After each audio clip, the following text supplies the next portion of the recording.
No les bastó acabar con su hermano, sino que ahora también van por su hermana. Si tuviera que pensar en una persona con mala suerte en este momento, sería Marquitos Toy, el hombre que ya perdió a su hermano y ni siquiera lo dejan que lo llore, se deprima tranquilo, sino que ya también le quieren quitar a la hermana. Pero ¿cómo es esto posible? ¿Será que Marquitos Toy tendrá que hacer otro funeral? Quédate hasta el final del video y descúbrelo. En los días que siguieron al asesinato de Gael Castro, la vida de Marquitos Toy se transformó en una serie de silencios profundos, de miradas perdidas, de noches largas en las que el insomnio no era una opción sino una condena. Se encerró, dejó de publicar, y aunque miles de seguidores le enviaban mensajes de apoyo, él estaba hundido en una niebla espesa, donde el dolor y la paranoia se mezclaban como pólvora y fuego. Sabía que había sido un mensaje. Nadie se presenta en un restaurante a plena luz del día en territorio controlado y descarga más de una docena de balazos contra alguien que solo hacía contenido para redes, sin intención alguna. Eso no era casualidad, eso era una firma. Y aunque no lo dijo públicamente, sabía en el fondo que todo apuntaba a una sola cosa. Los Mayos le habían cobrado factura por su cercanía con los Chapitos. Su relación, por mínima que fuera, con el Nini y su círculo, no había pasado desapercibida. En Ensenada los ojos están en todos lados, y los oídos también. Pero lo que Marquitos no imaginaba es que su tragedia no había tocado fondo, que la sangre de su hermano solo sería el inicio de una cadena de eventos que lo harían sentir como si estuviera atrapado en un mal sueño, uno que no tiene final, y en el que siempre estás perdiendo algo más. El nombre que empezó a sonar en las calles era uno que hasta ese momento solo se mencionaba en voz baja, con respeto o con miedo. Iván Archibaldo. No era un sicario cualquiera, tampoco un jefe convencional. Iván tenía una reputación bien ganada por hacer que las personas desaparecieran como si nunca hubieran existido. No dejaba rastros, no usaba teléfonos, no hablaba con extraños. Le decían archivado, porque una vez que alguien caía en su radar, su destino quedaba sellado, como un expediente cerrado, como un archivo muerto. Iván llevaba tiempo operando desde Sonora, pero los rumores decían que se había movido discretamente hacia Baja California tras el desbalance de poder entre los Mayos y los Chapitos. La guerra interna del cártel de Sinaloa lo beneficiaba. Mientras todos se mataban por la corona, él actuaba en las sombras, recolectando información, aliados, favores y sobre todo enemigos vulnerables. Y ahí fue donde vio a Marquitos. La muerte de Gael había sido un golpe quirúrgico, sí, pero también una prueba, una forma de medir la respuesta de Marquitos, de ver si saldría corriendo, si se atrincheraría o si contraatacaría. Lo que Iván vio fue a un hombre roto, rodeado por hombres del Mencho, sí, pero profundamente distraído, sumido en la tristeza, y eso lo cambió todo, porque Iván, aunque audaz, no era tonto. Sabía que tocar directamente a Marquitos era encender una guerra con el CJNG, y eso era demasiado, incluso para alguien como él. Pero había otra opción, una que dolía igual o incluso más: su hermana. Ella no era famosa, no aparecía en las historias ni en los corridos, llevaba una vida relativamente tranquila, lejos de las cámaras, sin lujos desbordados ni escándalos, y por eso mismo era vulnerable. No estaba protegida por convoyes, ni tenía escoltas, ni portaba armas. Iván se enteró de su rutina con una facilidad que lo asustó a sí mismo. Vivía en Mexicali. Salía a correr el parque 3 veces por semana. Visitaba a su madre los domingos. Compraba pan en la misma tienda. Conducía el mismo carro. Era, en resumen, una civil más. Una que podía desaparecer sin hacer tanto ruido, hasta que todos se dieran cuenta de quién era. La operación se planeó con precisión. Nada de improvisaciones, nada de errores. Iván eligió a 5 de sus hombres más silenciosos. No quería que nadie muriera, no en esta fase. Lo que buscaba era capturar, enviar un mensaje y luego negociar. Pero lo más importante era que se hiciera rápido, limpio, sin alertar a los del Mencho, que en esos días ya estaban rondando la casa de Marquitos como perros guardianes. Si se enteraban de algo, todo seguiría al carajo. Y él sabía que en este mundo un segundo puede ser la diferencia entre una jugada maestra y un funeral. El día elegido fue un miércoles. Ella salió como siempre, temprano, con su ropa deportiva y su botella de agua. Subió al carro sin mirar a su alrededor. Confiada, avanzó por la misma ruta, cruzó el mismo semáforo, se estacionó en el mismo lugar. Ahí en una de las esquinas del parque, el Corolla gris con placas falsas la esperaba. No era guinda como el de Gael. Era otro modelo, otro color, otra escena. Pero la esencia era la misma. Sorpresa, velocidad, control. Cuando ella bajó del vehículo para empezar a correr, uno de los hombres se le acercó con una actitud casual. Le habló como si la conociera. Ella, confundida, dudó un segundo, y ese segundo bastó. Otro hombre apareció por detrás, la sujetó con fuerza y la empujó dentro del carro en menos de 5 segundos. Nadie gritó, nadie corrió, nadie sospechó. Solo un auto que arrancó tranquilo, como si alguien hubiera terminado su paseo matutino.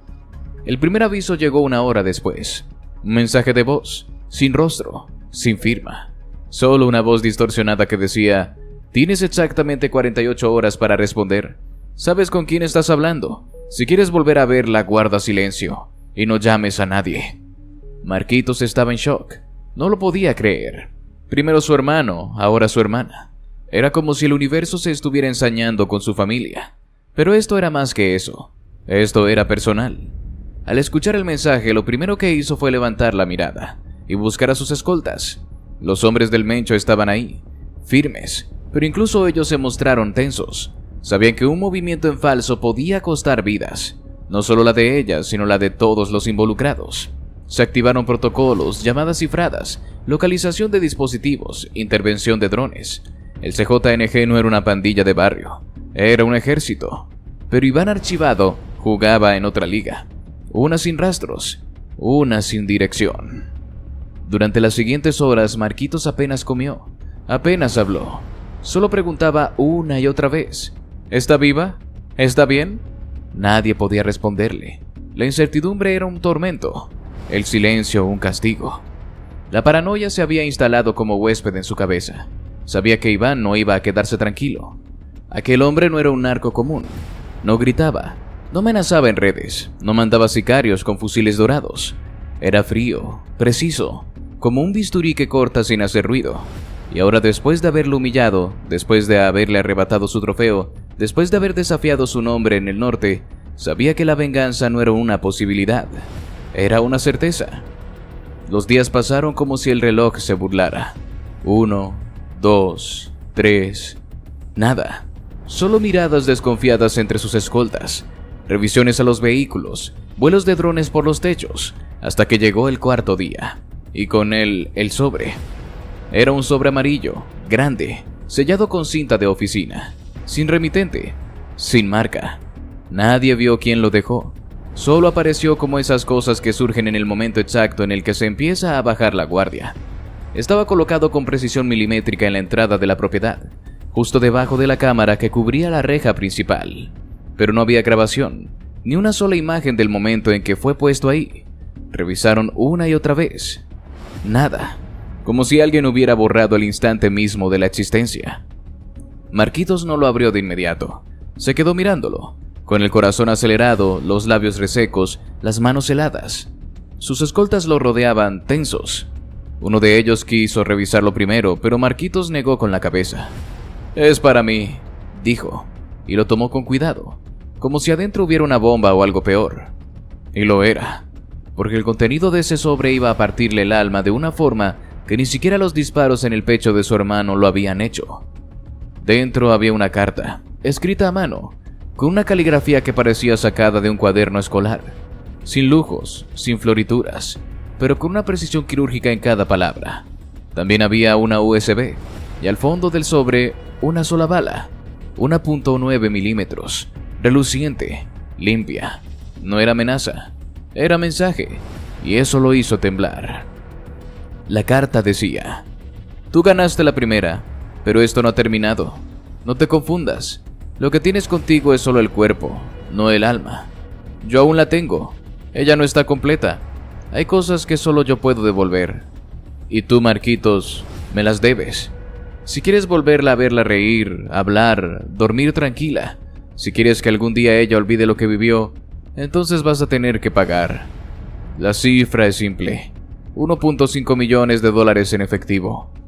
No es por el dinero, es por ti, por tu nombre, por tu linaje, por el mensaje. Quiero que entiendas que aquí no se juega sin pagar. y que en este tablero tú no eres rey. Eres peón. El peón con más vistas, sí, pero peón al fin. Tienes 72 horas. Después de eso no la mataré. No soy un bruto, pero tampoco volverás a verla con vida. En la USB hay una muestra, para que sepas que no miento. Marquitos tragó saliva. Su pulso temblaba. Miró la bala, luego la carta, luego la USB. Se levantó sin decir nada y caminó hacia la sala de vigilancia, donde tenía un equipo aislado, sin conexión a internet. Conectó la memoria. No necesitó mucho. El archivo estaba ahí. Un solo video, sin nombre, sin fecha. Lo reprodujo, y el golpe fue seco, brutal, como una piedra en el pecho. Era su hermana, sentada en una silla, otra vez. Pero esta vez no estaba atada, solo estaba vacía. La mirada perdida, ojeras profundas, labios partidos. En el fondo una voz, la de Iván, hablaba suavemente. Ella está viva, pero no está completa, lo sabes, ¿verdad? Nadie pasa por esto sin dejar algo en el camino, pero tú puedes recuperarla, o al menos intentarlo. Solo tienes que pagar. El video se detuvo. Negro. Silencio. Marquitos se quedó viendo la pantalla por minutos. Nadie se atrevía a decir nada. Uno de los escoltas, el más joven, tenía los ojos vidriosos. Otro apretaba los puños con rabia. Pero Marquitos solo respiraba. Lento, como si cada bocanada fuera un esfuerzo sobrehumano. ¿Qué vamos a hacer, jefe?, preguntó uno. Marquitos no respondió. Salió de la sala, subió a su cuarto y se encerró. Nadie lo vio en horas. Mientras tanto, las redes seguían sin saber nada. Nadie fuera del círculo íntimo sabía del rescate. Nadie sabía del sobre. Nadie imaginaba que mientras ellos subían memes y videos antiguos, el influencer más popular del norte de México estaba debatiéndose entre la venganza, el miedo y la desesperación. Pasaron las primeras 24 horas y no hubo respuesta. Marquitos no llamó, no movió dinero, no buscó intermediarios, se mantuvo en silencio. Reunía el dinero, claro, ya lo tenía, con patrocinios, con inversiones, con lo que fuera. Pero no se trataba de eso, era algo más profundo. ¿Pagar significaba rendirse? ¿Significaba aceptar que Iván podía hacer lo que quisiera con su familia? Pasaron las 24 horas. El reloj no perdonó. Tic-tac, tic-tac. Cada segundo que caía era como una gota de plomo derramándose sobre los hombros de Marquitos Toys. A esas alturas ni siquiera sabía cuántas veces había leído la carta de Iván archivado. La tenía doblada en el bolsillo, arrugada, manchada de sudor y rabia. Ya no era solo un papel, era una sentencia, un recordatorio constante de que no tenía el control de nada, y lo que era peor, que nunca lo tuvo. El dinero ya estaba listo. Las 2 maletas con los $1.5 millones lo esperaban en la caja fuerte de una casa de seguridad en Rosarito. El problema no era el dinero. Lo que lo carcomía, lo que lo tenía sin dormir, sin comer, sin poder hablar con nadie era lo otro. Las condiciones. Esas líneas sin vuelta atrás que Archivado le había impuesto. Como quien traza el límite entre la vida y la muerte con una navaja afilada. Entre ellas una resaltaba con tinta negra y caligrafía temblorosa, pero implacable. Te vas, te largas del país hoy, no mañana, y no vuelves. Ese era el precio final. No era un secuestro cualquiera, no era un rescate con lágrimas y abrazos, era un exilio, una desaparición voluntaria, como si tuviera que enterrar su nombre, su rostro, su carrera y todo lo que había construido. Tenía que despojarse de todo lo que fue para, con suerte, mantener a salvo lo que le quedaba, su hermana, su madre, los pocos amigos que no se habían ido. La presión era insoportable. Durante esas últimas horas se encerró en una habitación sin ventanas, apagó el celular, desconectó todo. Caminaba de un lado a otro como león enjaulado, murmurando frases sin sentido, leyendo la carta una y otra vez. Le dolía el cuerpo, tenía los ojos rojos, la barba desaliñada. No era el Marquitos que todos conocían. Ese ya había muerto con su hermano. Lo que quedaba era un hombre roto, acorralado, al borde de perder lo último que amaba. La madrugada avanzaba, lenta y cruel, y entonces algo se quebró. Tal vez fue la voz de su hermana en la grabación, tal vez fue el peso del miedo, tal vez fue simplemente la certeza de que no había más camino. pero Marquitos, en medio del silencio, finalmente aceptó. Decidió ceder. Decidió que su orgullo no valía más que la vida de su hermana. Tomó el teléfono, marcó un número que le habían dejado con tinta invisible, con un código cifrado. Al tercer tono, una voz apagada respondió. ¿Decidiste? Marquitos tragó saliva. No dijo su nombre, no gritó, no lloró. Solo dijo 2 palabras que sellaron su destino. Acepto todo. El silencio del otro lado fue de segundos que parecieron siglos. Luego la voz respondió. Bien, empieza a empacar. Colgó. No hubo instrucciones adicionales, no hubo amenazas, solo eso, un adiós disfrazado de orden. Esa misma mañana activó el plan de huida. Usó sus contactos más discretos. Nada de aviones privados ni traslados lujosos. Eso sería un blanco fácil. Movió sus maletas por separado. Sus papeles fueron gestionados por un exfuncionario corrupto que le debía favores a su padre. Y lo más doloroso, se despidió de su madre sin despedirse.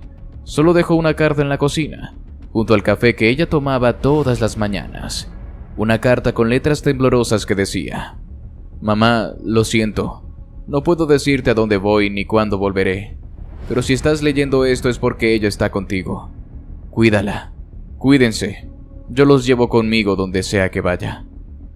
En una casa segura, horas después vio a su hermana por última vez. Estaba en estado de shock, pero viva. Le acarició la cabeza. Le dijo que todo iba a estar bien, que estaría lejos, pero que nunca la dejaría sola. Ella apenas lo miró como si su alma estuviera desconectada del cuerpo, como si una parte de ella se hubiera quedado en ese cuarto oscuro con archivado. Fue una despedida sin palabras, porque las palabras ya no servían para nada. Horas después, ya con documentación falsa y bajo un nombre completamente distinto, cruzó la frontera por tierra, en un vehículo adaptado para transportar personas sin ser detectadas. No fue con lujos, no fue con cámaras ni seguidores, fue con miedo, sudor y un nudo en el pecho. Llegó a Guatemala primero. Desde ahí tomó un vuelo hacia Panamá, y de ahí a Estambul. Un camino largo, lleno de escalas de vigilancia y de precauciones extremas. No dejaba nada al azar. Ya no podía confiar en nadie, no después de todo lo que había vivido, no después de perder a su hermano, de ver a su hermana rota, de entregarse a la voluntad de un fantasma llamado archivado. En Turquía se instaló en un departamento discreto, sin vista, sin ventanas grandes, solo una cama, una mesa y un televisor que rara vez prendía. Se hizo pasar por diseñador gráfico. Empezó a trabajar en remoto para una empresa en Canadá. Cambió su acento, aprendió algunas frases en turco. Nunca salía de noche, solo caminaba en barrios donde nadie preguntaba nada. Sus redes sociales quedaron inactivas. Su canal de YouTube fue eliminado. Las historias, los videos con carros de lujo, los corridos tumbados, los conciertos. Todo eso pasó a ser un eco lejano, una vida que ya no le pertenecía. En México algunos decían que había muerto, otros aseguraban que estaba escondido en Estados Unidos. Nadie imaginaba que vivía en un rincón del mundo donde su nombre no significaba nada. Las semanas se convirtieron en meses. En una ocasión, en una cafetería de barrio, escuchó a un grupo de turistas hablar de un influencer mexicano que desapareció tras la muerte de su hermano. Uno de ellos dijo: "Dicen que lo desapareció el narco, que habló de más". Marquitos bajó la cabeza y siguió bebiendo su café. Ya ni siquiera reaccionaba. Era como si hablaran de otra persona. Como si Marquitos Toys hubiera sido solo un personaje, una máscara que alguien más había usado. Nadie sabía de él, nadie. Durante semanas enteras, Marquitos Toys se desvaneció del mapa digital, como si se le hubiera tragado la tierra. Sus redes sociales en silencio absoluto. Nada de historias, nada de publicaciones, ni una selfie, ni un corrido tumbado, ni un video de sus lujosos carros. Solo oscuridad.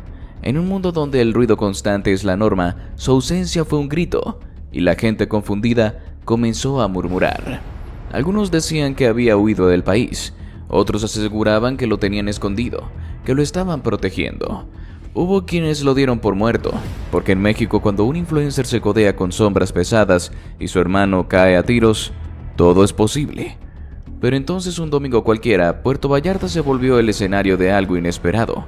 Sin previo aviso, sin campaña de regreso ni anuncio oficial, reapareció Marquitos Toys. Y no lo hizo con una publicación editada ni con un video grabado desde algún escondite tropical. No, volvió al ojo público con toda la potencia de un espectáculo callejero, caminando entre multitudes, rodeado de al menos una decena de escoltas, en medio de un torneo de fútbol amateur donde los fanáticos ni siquiera sabían que iban a presenciar su regreso. La escena fue surrealista. El sol ardía como en cualquier otro día playero. La gente comía elotes, gritaba goles, grababa videos casuales, y de pronto el ambiente cambió. No por el calor, ni por el fútbol. Cambió por la tensión que se sintió al ver llegar a una fila de camionetas negras, polarizadas, que se estacionaron con precisión quirúrgica a un costado del complejo deportivo. De ellas bajaron hombres fornidos, vestidos con ropa táctica, gafas oscuras, radios pegados al pecho, como si estuvieran custodiando a un funcionario de alto nivel o a un capo en gira oficial. Y entre ellos, caminando con una mezcla de solemnidad y nerviosismo, apareció él, Marquitos Toys, gorro ajustado, lentes oscuros, camiseta negra. Nada extravagante, nada como lo que solía mostrar, pero bastó un segundo para que lo reconocieran. Bastó una mirada, un giro de cabeza, para que la gente empezara a acercarse. Primero con cautela, luego con emoción. Algunos sacaron sus teléfonos, otros simplemente se quedaron paralizados. «¡Es él!», gritó un joven, apuntando su cámara como quien capta una aparición.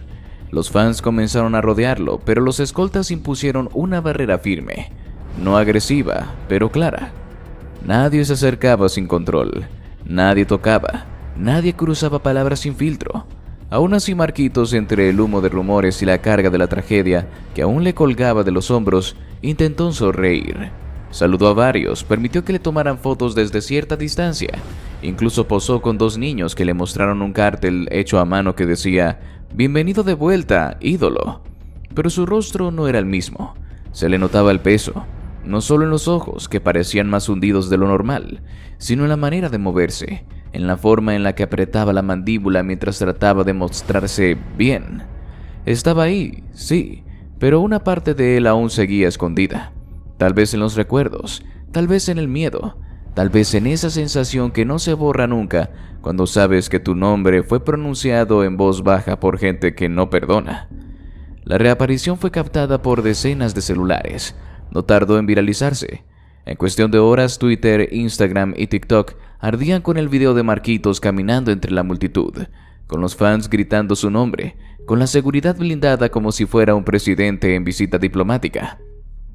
Los comentarios fueron una avalancha de todo tipo: apoyo, especulación, teorías y memes. «Regresó el jefe de jefes», ponía uno. «Lo están cuidando más que un presidente», decía otro. «¿Y la hermana? ¿Ya está bien? ¿Y el caso del hermano?», preguntaban muchos, mezclando empatía con morbo.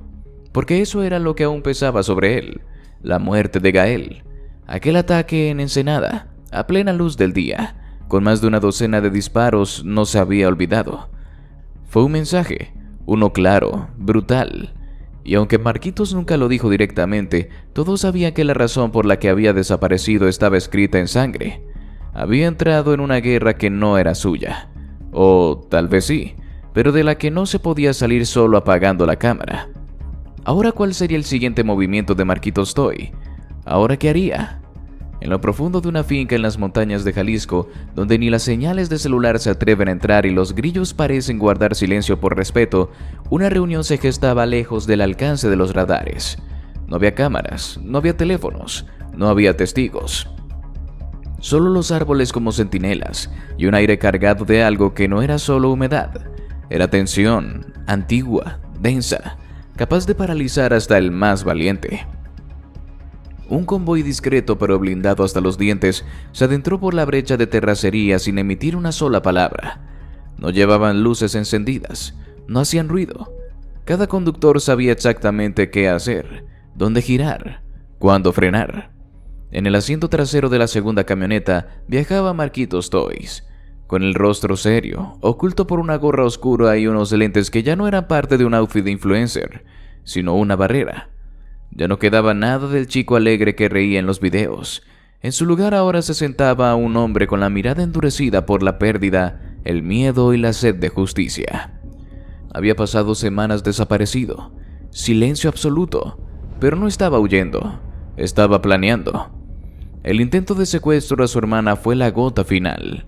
Había enterrado a su hermano, Había entregado dinero, había obedecido reglas que no eran suyas, y aún así lo siguieron golpeando. Eso ya no era advertencia, era humillación. Y él, aunque influenciado por el entretenimiento y también las redes, venía de cuna dura. Su sangre estaba llena de códigos que aprendió en los rincones de un México donde la ley no siempre es la que aparece en los libros. Esa noche Marquitos no venía a pedir, venía a exigir. Cuando llegó al punto de encuentro bajó sin titubear. El lugar era una finca sobria, sin lujo aparente, pero con una seguridad tan precisa como invisible. 2 hombres lo esperaban en la entrada. No hablaron, solo lo guiaron por un corredor largo, hasta llegar a una sala iluminada por una sola lámpara colgante. Y ahí en medio de las sombras, sentado en una silla de cuero, estaba él, Nemesio Ceguera Cervantes, el Mencho. Pocos lo han visto, menos aún lo han mirado a los ojos, pero Marquitos lo hizo, sin vacilar, sin temblar, porque había algo más fuerte que el miedo esa noche: el dolor. El Mencho lo estudió en silencio, no se movió, solo observó, como si tratara de entender si lo que tenía frente a él era un loco, un valiente o alguien que ya no tenía nada que perder. Marquitos se adelantó 3 pasos, se quitó los lentes, habló sin rodeos, sin discursos, sin adornos. «Vengo a hablar directo», dijo. «Sé que tus hombres me han cuidado, sé que me han salvado la vida de más de una vez, y por eso estoy aquí, no para pedir favores, para hacer un trato». El Mencho ladeó la cabeza apenas 1 milímetro. Seguía en silencio. Sus hombres a los costados tensaron los hombros. Nadie respiraba fuerte. Intentaron secuestrar a mi hermana, después de matar a mi carnal. Me quitaron lo más valioso que tenía y cuando creí que ya había pagado, volvieron a tocar lo mío. Marquitos levantó la voz pero sin gritar. «Quiero que me escuche bien, patrón. Yo no sé cómo se hacen las cosas en su mundo, pero en el mío uno paga una vez, y si siguen se cobra». En ese momento 2 de sus hombres entraron con pasos firmes. Cada uno cargaba un maletín metálico. Los dejaron frente al Mencho y dieron un paso atrás. Marquitos los abrió. Dinero, cientos de fajos de billetes de alta denominación.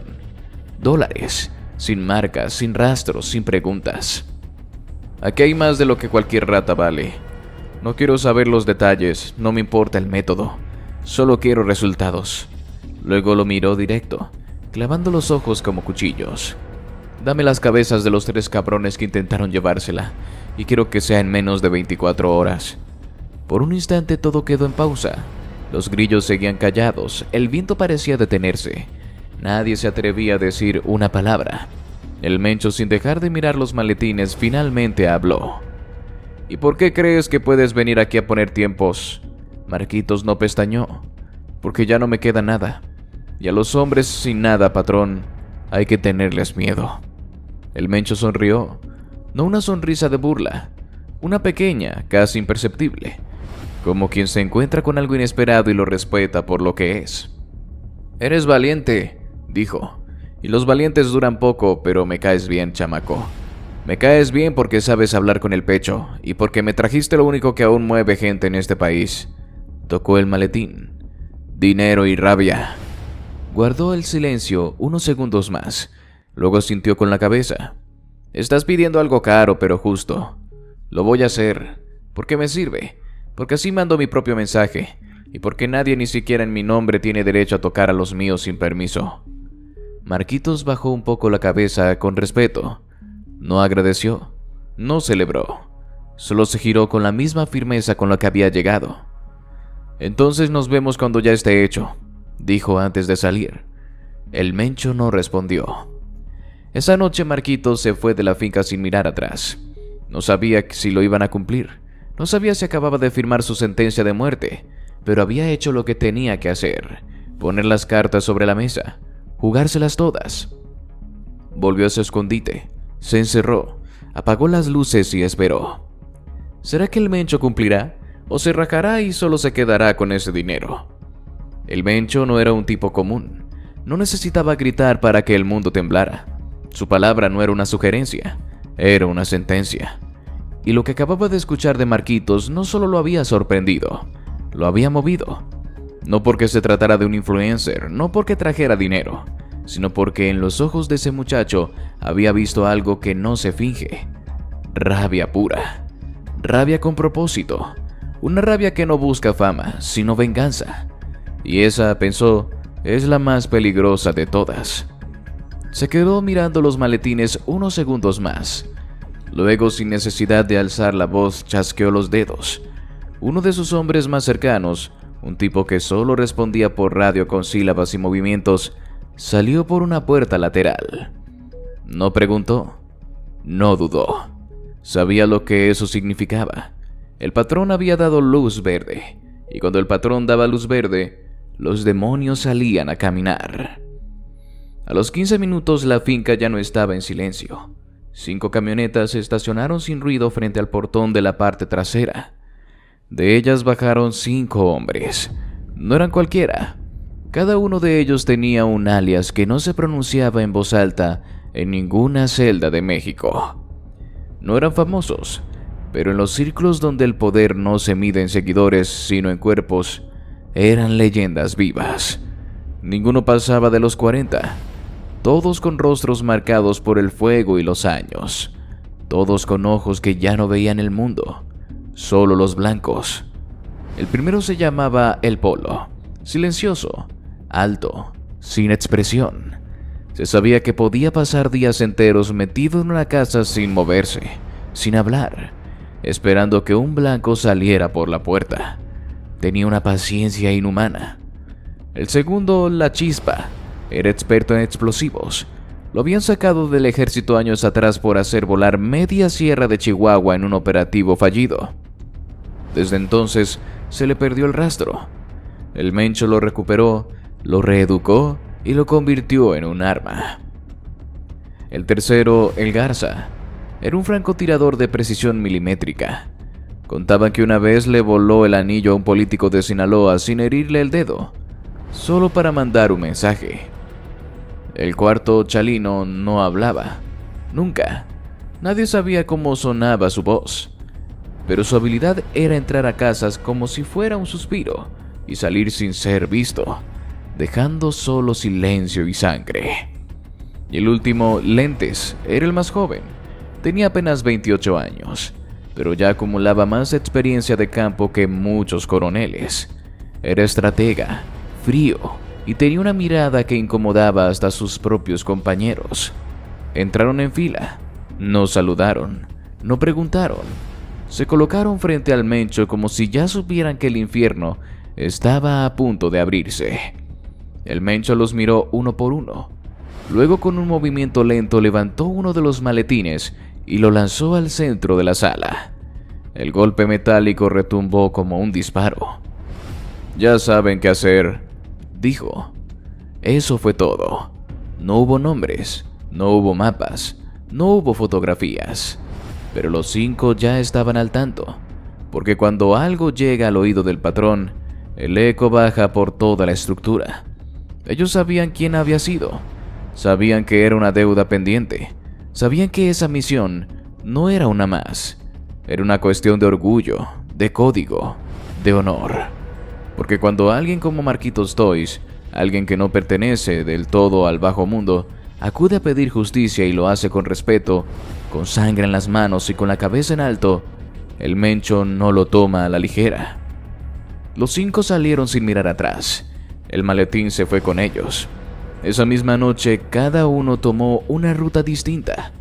El Polo se fue por Nayarit, siguiendo a uno de los objetivos que había sido visto en un bar de mala muerte en Compostela. La Chispa se dirigió al norte, hacia una zona industrial donde uno de los involucrados tenía un taller de autos que usaba como fachada. El Garza voló discretamente a Tijuana, donde el tercero había sido ubicado con una amante. Chalino se infiltró en Ensenada, donde otro vivía con su familia sin imaginar que lo estaban cazando. Y Lentes tomó la ruta más complicada, Sinaloa, donde el último objetivo tenía protección de gente que no se tocaba ni con el pétalo de una denuncia. Los siguientes días fueron una sinfonía de muerte silenciosa. En menos de 48 horas, 3 de los 5 ya estaban fuera del mapa. El primero apareció en la caja de una camioneta, con los ojos vendados y los dedos cortados como señal de castigo. El segundo fue hallado dentro de su taller, con una granada atada a la boca, ya sin vida. El tercero, el de Tijuana, recibió un disparo entre ceja y ceja mientras dormía junto a su amante. Ella no fue tocada, porque el mensaje era claro. Esto no es venganza desordenada. Esto es justicia con firma. Los otros dos sabían que su tiempo se había acabado. Intentaron correr, cambiaron teléfonos, se disfrazaron, buscaron protección. Pero el problema no era esconderse. El problema era que quienes lo buscaban no iban por el ruido, iban por el final. El cuarto fue interceptado en una carretera. Chalino lo bajó del coche sin que sus escoltas pudieran hacer nada. Nadie supo cómo entró, nadie supo cómo salió. Solo encontraron el vehículo con el cuerpo dentro, sin sangre, sin balas. Solo un corte limpio en la garganta. Un trabajo silencioso, quirúrgico, como una carta de presentación. El último protegido, por gente de Sinaloa, fue el más complicado. Pero hasta en ese terreno, Lente supo moverse. Compró a quien tenía que comprar, usó inteligencia que ni el gobierno manejaba. Entró por la cocina de la casa donde se escondía, disfrazado de repartidor, y lo ejecutó de rodillas, mirándolo a los ojos, diciéndole solo una cosa antes de jalar el gatillo: por tocar lo que no debías. Cuando el quinto cayó, las noticias corrieron como fuego en pasto seco. Nadie lo dijo abiertamente, pero en los callejones, en los círculos donde se mueve el poder invisible, todos entendieron. Alguien había ordenado una limpieza, y ese alguien era de los que no se le dice que no. En Jalisco, el Mencho recibió los informes sin comentarios. Ya sabía que era cuestión de tiempo. Sus hombres, uno a uno, regresaron en silencio. No pedían medallas, no buscaban reconocimiento. Solo cumplían. Marquitos desde su refugio recibió una caja días después. No tenía remitente, solo un papel doblado con una frase: listo. Y abajo 5 objetos envueltos en tela negra. No necesitaba abrirlos para saber qué eran. No lo hizo, no tenía que ver. Solo respiró hondo. Por primera vez en semanas, su hermana pudo dormir sin sobresaltos.